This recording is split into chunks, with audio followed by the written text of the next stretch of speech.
दोस्तों, एक बार एक गुरु अपने शिष्य के साथ कहीं से गुजर रहे थे। चलते चलते वो एक खेत के पास से गुजरे। खेत बहुत अच्छी जगह पर था। वहां की जमीन बहुत उपजाऊ थी, पर उस खेत की हालत देख के लगता था कि उस खेत का मालिक उस पर जरा भी ध्यान नहीं देता है। पूरी तरह से उजाड़ सी हालत थी उस खेत की।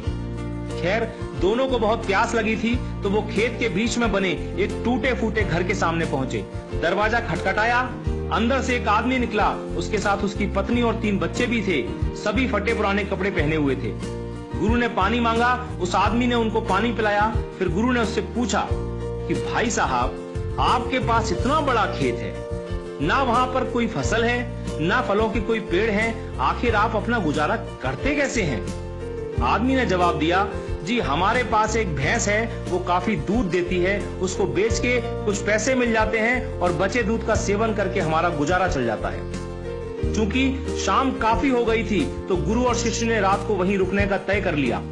आधी रात को जब सब गहरी नींद में सो गए, तब गुरु ने शिष्य को उठाया और कहा कि चलो चलो, हमें अभी यहाँ से निकलना है, पर जाने से पहले हम उस आदमी की भैंस को पहाड़ से गिराकर मार डालेंगे। ऐसा करने का शिष्य का जरा भी मन नहीं था। उसे यह बहुत गलत लगा, पर वो गुरु की बात को टाल नहीं सका। सो वो भैंस को मारकर रातों रात वहां से गायब हो गए। ये बात शिष्य के मन में बैठ गई थी। 10 साल के बाद वो शिष्य एक सफल आदमी बन गया, तो अपनी गलती का पश्चाताप करने के लिए और उस आदमी की मदद करने के लिए अपनी कार से उस खेत के सामने पहुंचा। पर वहां उसने देखा कि उजाड़ खेत एक शानदार फलों के बगीचे में बदल चुका था। टूटे फूटे घर की जगह एक शानदार बंगला खड़ा था। जहां एक अकेली भैंस बंधी होती थी, वहां कई अच्छी नस्ल की गाय और भैंसें बंधी हुई थी। शिष्य ने सोचा कि शायद वो परिवार अपनी जमीन किसी को बेच के कहीं चला गया है, और ये सोचकर वो वापस लौटने लगा, तो उसे खेतों में वही 10 साल पहले वाला आदमी दिखाई दे गया। शिष्य उसके पास पहुंचा, बोला, शायद आपने मुझे पहचाना नहीं, 10 साल पहले मैं आपसे मिला था।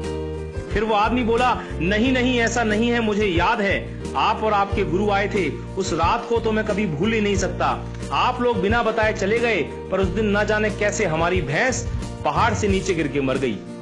कुछ दिन तो समझ ही नहीं आया कि क्या करें, पर जीने के लिए कुछ तो करना था, सो लकड़ी काट कर बेचने लगा। पैसे आए तो खेत में बुआई कर दी। फसल अच्छी हुई तो उसे बेच के फलों के बगीचे लगा दिए। काम अच्छा चल पड़ा और आज मैं आसपास के 1000 गांवों में सबसे बड़ा फल व्यापारी हूं। शिष्य बोला, ये काम आप पहले भी तो कर सकते थे। तो आदमी बोला, तब जिंदगी बिना मेहनत के गुजर रही थी, कोई रिस्क नहीं था, तो लगा नहीं कि मेरे अंदर इतनी क्षमता है, सो कोशिश ही नहीं की। पर जब भैंस मर गई तो हाथ पांव मारने पड़े और फाइनली मैं यहां तक पहुंच गया। दोस्तों, कई बार हम भी परिस्थितियों के इतने आदी हो जाते हैं कि उसी में जीना शुरू कर देते हैं, चाहे वो कंडीशन कितनी भी बुरी क्यों ना हो। यहाँ तक कि हम अपनी नौकरी से कई बार इतनी नफरत करते हैं, पर फिर भी उसे पकड़े पकड़े जिंदगी बिताने लगते हैं। कई बार नए अवसर के बारे में हम बस इसलिए नहीं सोचते क्योंकि पुराने से हमारा दाल रोटी का खर्चा निकल रहा होता है। हम डरते हैं रिस्क लेने से, और सिर्फ इन्हीं वजहों से हम कभी अपने फुल पोटेंशियल को रियलाइज नहीं कर पाते। हम अपनी क्षमताओं का पूरा उपयोग नहीं कर पाते, जिससे हमारी लाइफ कहीं बेहतर बन सकती है। दोस्तों, सोचिए कहीं आपकी लाइफ में भी कोई ऐसी भैंस तो नहीं है जो आपको एक बेटर लाइफ जीने से रोक रही है।